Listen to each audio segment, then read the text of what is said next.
A'udzubillahi minasyaitonirrajim. Bismillahirrahmanirrahim. Assalamualaikum warahmatullahi wabarakatuh. Alhamdulillahirabbil alamin wa bihi nasta'in ala umuri dunya waddin. Wassalatu wassalamu ala nabiyyina Muhammadin wa ala alihi wa ashabihi ajma'in. Ya alimullah ma'alimna ma yanfa'una wanfa'na bima 'allamtana wa zidna ilma wa arana al-haqqa haqqa warzuqna ittiba'ah wa arana al-batila batila warzuqna ijtinabah. Rabbana zidna ilman warzuqna fahman warizqan thayyiban wa amalan mutaqabbalan ya ghafur rabbana innana amanna faghfir lana dzunubana wa qina adzabannar. Amma ba'd. Alhamdulillah, kembali kita berjumpa di channel iDream TV dalam program Hikmah, himpunan kisah dan motivasi hidup, di mana insyaallah kita akan berjuang ya untuk meningkatkan ketangguhan jiwa kita di dalam kehidupan dunia ini, agar kemudian kita tidak mudah digoda ya, dilemahkan ya oleh iblis dan sekutunya. Dengan cara bagaimana? Dengan cara ya, kita belajar ya dari berbagai hal dalam kehidupan kita, dan dengan itu kemudian kita bisa meningkatkan kualitas iman dan takwa kita kepada Allah, sehingga kemudian dengan itu kita bisa menjadi pribadi yang tangguh ya. Tidak lupa kita baca salawat dan salam Allahumma shalli ala sayyidina Muhammad wa ala ali sayyidina Muhammad. Assalamualaikum ayuhan nabi warahmatullahi wabarakatuh. Semoga Allah terima salawat dan salam yang kita baca dan dilimpah curahkan kepada para nabi dan para rasul, wabil khusus Rasulullah Muhammad SAW. Dan tentu kita berharap semoga kita termasuk ke dalam kelompok orang yang akan berbahagia ketika berjumpa dengan Allah nanti di yaumul mahsyar, dijauhkan dari siksa api neraka, dimasukkan ke dalam jannah, dan dipertemukan dengan Rasulullah Muhammad SAW. InsyaAllah, amin ya rabbal alamin. Sahabat iDream yang dirahmati Allah, di dalam kesempatan kali ini di program Hikmah, saya kembali akan melanjutkan pembahasan terkait dengan sifat ya sifat orang-orang jahil yang harus kita jauhi ya. Di mana di episode kali ini ya kita akan membahas ya sifat orang jahil ya, atau sifat dan ciri pribadi jahiliyah yang keenam. Di episode sebelumnya sudah kita bahas ya ciri yang pertama, kedua, ketiga, dan keempat serta kelima. Maka di episode kali ini kita akan lihat ciri dan sifat ya, sifat dan ciri pribadi jahiliyah yang keenam. Apa itu? Ciri atau sifat ya yang merupakan gambaran ya bahwa seseorang itu masuk ke dalam kelompok orang yang jahil ya, atau pribadi yang jahiliyah, adalah mempertuhankan hawa nafsu. Mempertuhankan hawa nafsu. Hawa nafsu itu kalau bahasa kitanya apa? Hasrat yang paling dalam ya, gairah apalagi ya, keinginan diri yang paling besar, ya, kemauan diri yang paling besar ya. Jadi kalau berbicara bahasa ya, maksud dari hawa nafsu itu ya, nafsu itu kan artinya jiwa ya, hawa itu artinya keinginan, itu kan. Jadi beda antara keinginan dengan apa namanya kehendak gitu ya. Kalau kehendak itu gimana ya saya menggambarkannya. Orang Arab itu kalau dia bilang mau gitu kan, misalnya saya mau saya menghendaki kunci ini gitu ya, saya mau kunci ini ya, dia cukup mengatakan ana urid, saya mau, aroda yuridu gitu kan. Tapi kalau dia mau banget, pengen banget ya, kalau nggak dapat kayaknya gelisah gitu ya, maka dia katakan ana ahwa, saya pengen banget nih. Maka kalau berbicara definisi itu, hawa nafsu itu artinya apa? Betul-betul keinginan, dorongan, hasrat, gairah ya, apalah sebutnya, kemauan yang paling besar dan kuat dalam diri manusia, yang kalau tidak dipenuhi dia merasa gelisah ya, merasa tidak nyaman. Nah, itulah sifat dari hawa nafsu. Dan orang-orang yang disifatkan memiliki atau masuk dalam kelompok orang-orang yang jahil adalah mereka itu tadi ya, yang lebih suka mengikuti keinginan dirinya atau hawa nafsunya ya, atau juga keinginan diri sendirinya ketimbang ya, atau daripada taat kepada hukum yang diciptakan oleh Allah Subhanahu wa taala. Bentrok misalnya antara keinginan Allah, antara hukum Allah dengan maunya orang, maunya dia. Ini kita punya keinginan, punya hasrat, punya kehendak, punya kemauan, punya cita-cita, punya harapan yang besar gitu tentang sesuatu, tetapi kemudian itu bertentangan dengan hukum Allah. Maka orang yang jahil, orang-orang yang bodoh, dia lebih mementingkan mengikuti maunya. Dia tetap jalan terus walaupun diharamkan. Bentrok keinginannya dengan hukum Allah, Allah haramkan apa yang kita inginkan, dia pilih tetap lanjut. Tidak peduli dengan hukum atau aturan yang Allah Subhanahu wa taala perintahkan, Allah turunkan. Nah, itulah definisi dari mempertuhankan hawa nafsu. Jadi bahasa mudahnya itu tadi sifat dan ciri, salah satu sifat atau ciri pribadi jahiliyah adalah mempertuhankan hawa nafsu. Nah, hal ini sahabat iDream, adakah fenomena ini? Ada Ada orang-orang ketika berbicara keinginan dirinya maka dia tidak peduli hukum halal haram. Yang penting maunya, kehendaknya, hasratnya, keinginannya terpenuhi.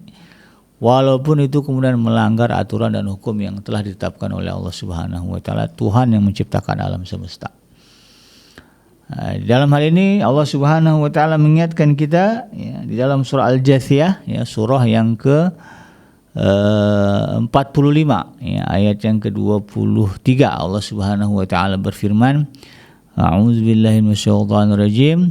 Ara'aita man ittakhadha ilahahu hawahu wa dhallahu Allahu 'ala 'ilmin wa khatama 'ala sam'ihi wa qalbihi wa ja'ala 'ala basarihi ghishawah.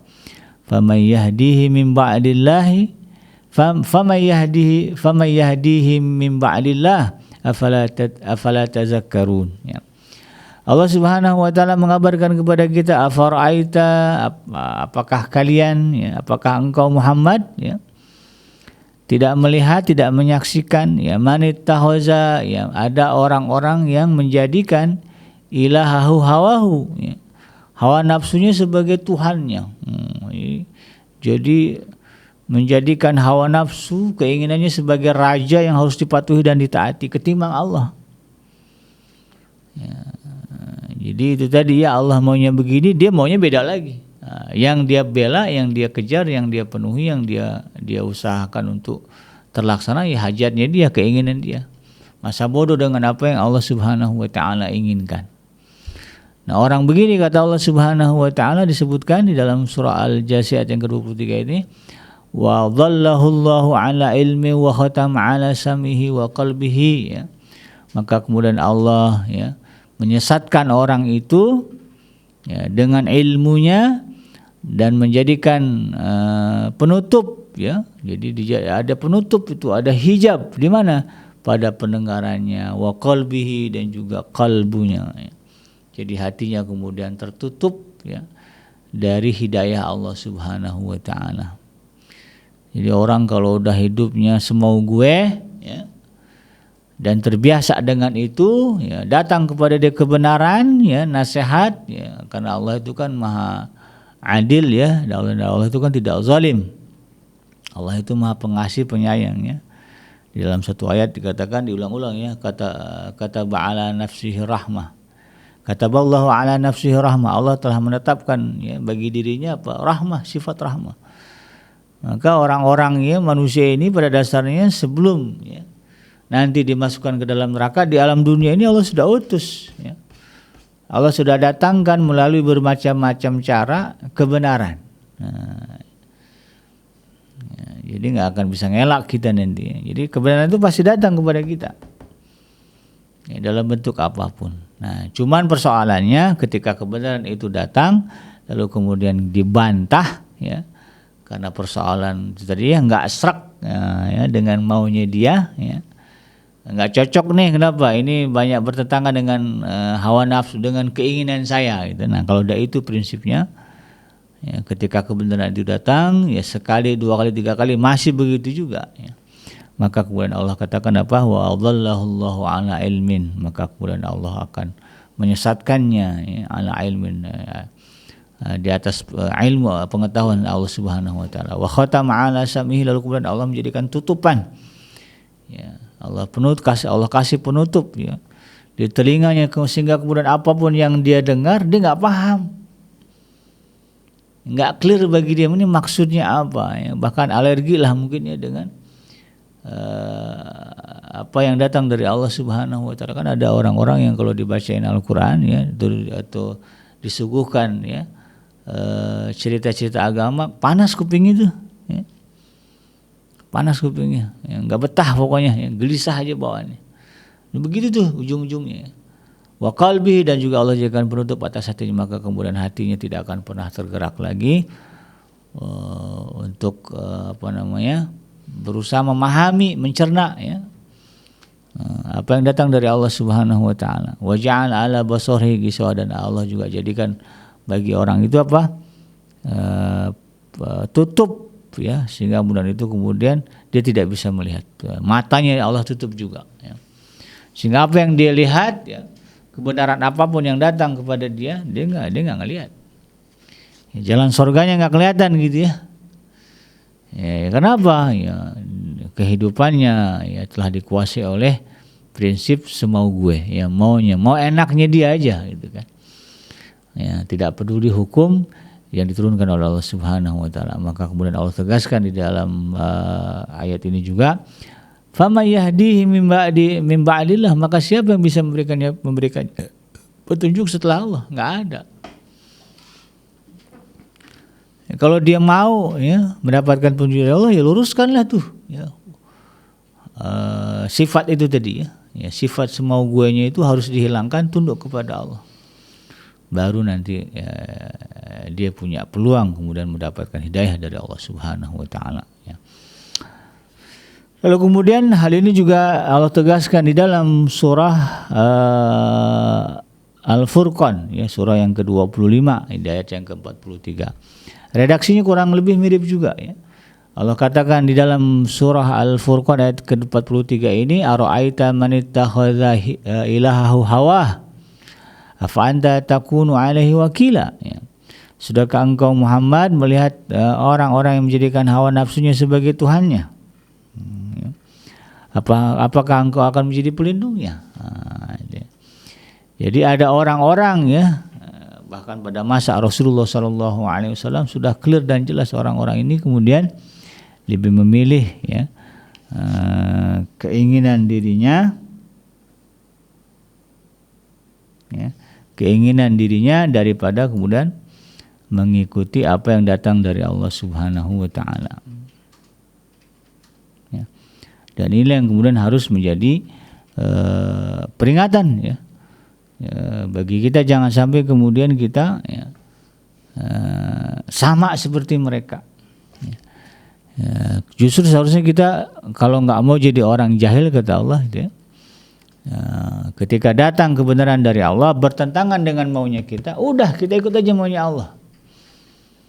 Mau minjem, mau nyicil motor gitu ya misalnya ya. Datang tawaran gitu kan, ini Pak gitu ya, kita udah cek nih ya di bank di bank syariah gitu kan. Bank syariah itu kan sudah dicek lah ya oleh DSN kan, Dewan Syariah Nasional, sehingga kemudian produk-produk bank syariah ini dinyatakan halal ya, boleh gitu kan, dan tidak bertentangan dengan syariat. Kan ada ininya, ada pembahasannya. Sudah kita lihat nih ya, kalau ngedit motor pakai bank syariah ya, bulanannya segini, ujung-ujungnya segini gitu kan.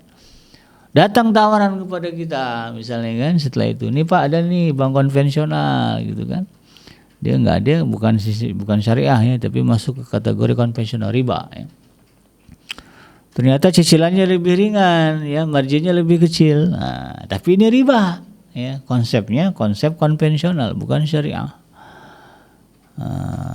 Kalau kita pribadi yang cerdas ya, bukan pribadi yang jahiliyah ya, kalau bicara keinginan kan maunya yang itu tadi ya, yang konvensional karena lebih ringan cicilannya, lebih kecil marginnya gitu kan.